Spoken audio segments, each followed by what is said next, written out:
Halo teman-teman, di video ini kita akan mempelajari materi biologi kelas 12 yaitu metabolisme. Tonton terus videonya ya. Metabolisme adalah proses kimia yang terjadi di dalam sel-sel tubuh makhluk hidup untuk mengubah makanan dan minuman menjadi sebuah energi. Metabolisme terbagi menjadi dua, ada katabolisme dan anabolisme. Sekarang kita bahas dulu apa itu katabolisme. Katabolisme adalah proses alami yang terjadi di dalam tubuh makhluk hidup untuk menghasilkan energi. Pemecahan katabolisme arahnya dari kompleks ke sederhana. Katabolisme terbagi menjadi dua, ada katabolisme aerob dan katabolisme anaerob.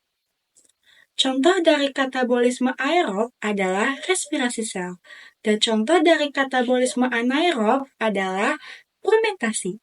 Respirasi sel terjadi pada mitokondria. Tahapan respirasi sel itu ada 4. Yang pertama ada glikolisis, dekarboksilasi oksidatif, siklus Krebs, dan transport elektron. Kita bahas yang pertama dulu, yaitu glikolisis. Glikolisis terjadi di sitosol. Senyawa yang diubah adalah glukosa. Hasil dari glikolisis yaitu 2 ATP, 2 asam pirufat, dan 2 NADH.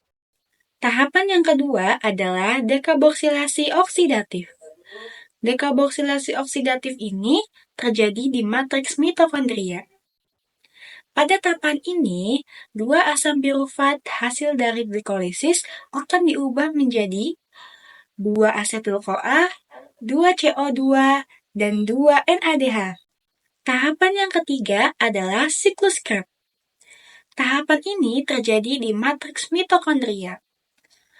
Pada tahapan ini, 2 asetil-CoA hasil dari dekarboksilasi oksidatif akan diubah menjadi 2 ATP, 2 FADH2, 4 CO2, dan 6 NADH. Tahapan yang terakhir adalah transport elektron. Tahapan ini terjadi di matriks mitokondria.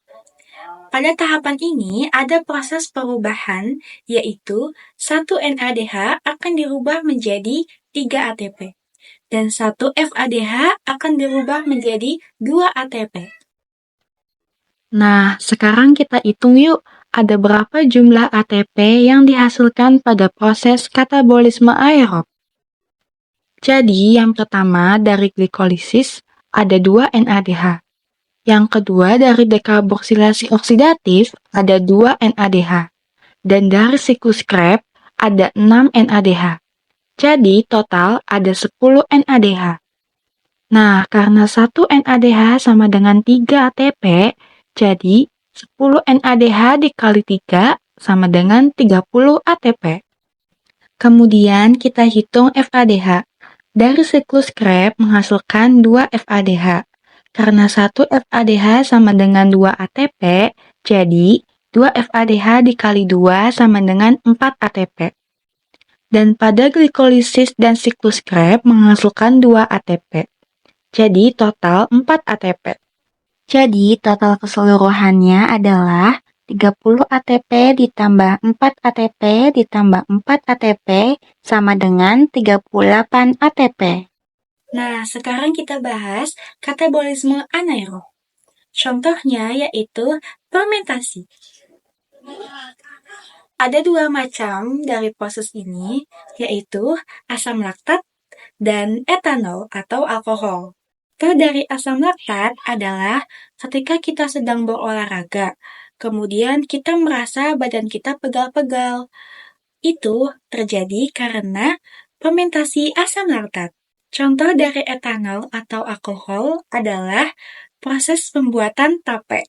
Nah, tadi kita sudah bahas katabolisme. Sekarang kita bahas anabolisme. Anabolisme adalah penyusunan yang arahnya dari sederhana ke kompleks. Contoh dari anabolisme adalah fotosintesis dan kemosintesis. Dalam fotosintesis terjadi 2 reaksi, yaitu reaksi terang dan reaksi gelap. Reaksi terang terjadi di grana dan reaksi gelap terjadi di stoma. Hasil dari reaksi terang adalah ATP dan NADPH. Hasil ini akan dimanfaatkan di reaksi gelap. ATP akan berubah menjadi ADP dan NADPH akan berubah menjadi NADP+. Hasil dari reaksi gelap ini akan dimanfaatkan di reaksi terang. Dan yang terakhir adalah kemosintesis. Kemosintesis adalah anabolisme yang bersumber dari zat kimia. Biasanya berasal dari bakteri autotrof. Contoh dari kemosintesis yang pertama, sisa makhluk hidup akan dirubah menjadi amonia. Yang kedua, amonia akan dirubah menjadi nitrit.